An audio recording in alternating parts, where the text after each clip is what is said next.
Hello friends, welcome to my channel boost blog में। तो कैसे हैं आप लोग। तो मैं आज यहाँ पर संताल विद्रोह टॉपिक कवर करूँगा। आप लोगों ने इससे पहले भी बहुत बार पढ़ा होगा। जहाँ आप लोगों को समझ नहीं आया पर वो छोटे से और मेन पॉइंट देकर के आपको ये समझाऊँगा। तो चलिए स्टार्ट करते हैं। टॉपिक है संताल विद्रोह, ठीक है ना। और जो कि ये हो जाएगा 1855 ईस्वी में हुआ। संथाल विद्रोह का प्रभाव मुख्यतः कहाँ पर पड़ा था? भागलपुर से लेकर राजमहल, जो कि अभी वर्तमान में कहाँ पर? झारखंड। भागलपुर आप जान ही रहे हैं बिहार में है, और राजमहल जो है ये झारखंड में पड़ता है। तो यहाँ से यहाँ पर मतलब हुआ था। और जगह संवर्ती क्षेत्र में रहा। जमींदारों और साहूकारों के शोषण और अत्याचार, ठेकेदारों द्वारा संथाल मजदूरों से बेगारी कराने के साथ साथ पुलिस या प्रशासन की कठोर कार्रवाई आदि संथाल विद्रोह के अनेक कारण थे। तो यहाँ पर इन लोगों का जो सबसे ज़्यादा विद्रोह करने का कारण था, जो जमींदार थे, साहूकार थे, इन लोगों के द्वारा बहुत शोषण किया जाता था संथालियों पर। और यहाँ पर पुलिस और प्रशासन सब मतलब एक ही थे, मतलब ये अंग्रेज के ही थे तो सब एक ही थे, इसीलिए इसका कोई सुनता नहीं था। और यहाँ पर इसका मेन जो नेता रहा है वो सिद्धू और कान्हू रहा है, ठीक है।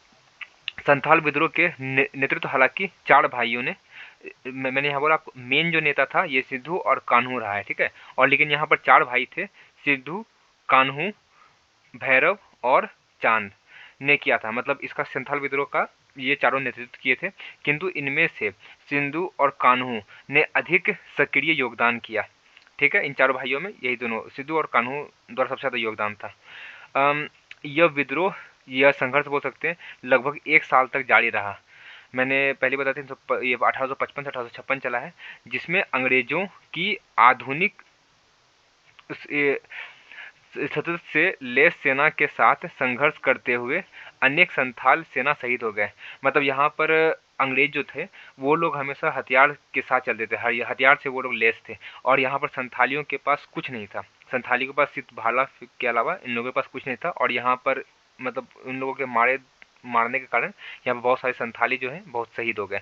1880 से 1881 ईस्वी में संथालियों ने पुनः विद्रोह किया, परंतु इस बारे में उसे दबा दिया गया। उन्होंने मतलब यहाँ पर किया था, मतलब विद्रोह किया था, लेकिन उसे दबा दिया गया था। इसका कारण क्या क्या रहा, चलिए हम कारण पढ़ते हैं। जमींदारों और साहूकारों द्वारा शोषण, अत्याचार के साथ पुलिस का दमन, इसके परंपरागत जमीन से इन्हें बेदखल किया जाना।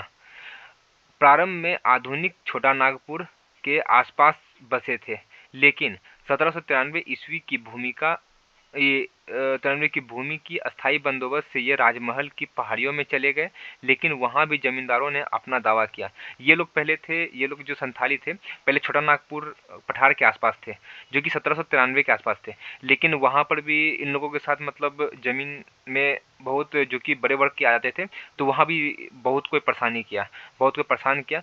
तो ये वहाँ से हट करके स्थानांतरित होकर के राजमहल की पहाड़ी आ गए, जो और यहाँ पर ज़मीन और यहाँ पर ये जमींदार रहता है। और यहाँ परिणाम क्या है रहा इसका, अंग्रेजों ने इस आंदोलन को निर्माता पूर्वक कुचल दिया।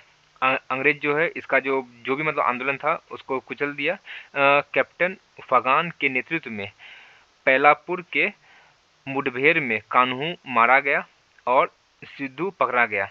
यहाँ पर कान्हू को मार दिया गया, मतलब यहाँ पर जो आपका नेतृत्व जो कर रहा था कान्हू, उसको मार दिया गया और सिद्धू जी को है ये पकड़ लिया गया। क्षेत्र के शासन गवर्नर जनरल के अधीन इसे बरगात क्षेत्र, एक्सक्लूसिव एरिया कहा, ये घोषित किया गया। इस क्षेत्र में संथाल परगना कहलाता है। तो ये रहा शॉर्ट में, मैं आपको हर चीज़ क्लियर कर दिया हूँ। तो आप जाइए, अगर एक बार समझ नहीं आता तो 2 बार 3 बार 4 बार आप पढ़िए। आपको यहाँ पर एग्ज़ाम के बेसिस से आपको ये पॉइंट टू दी पॉइंट आप लिखना चाहते हैं तो यहाँ पर बहुत अच्छे तरीके से आप इसमें लिख सकते हैं। तो आज के लिए इतना ही। तो मैं आपको मिलता हूँ एक नई वीडियो के साथ। तो tata bye bye, take care.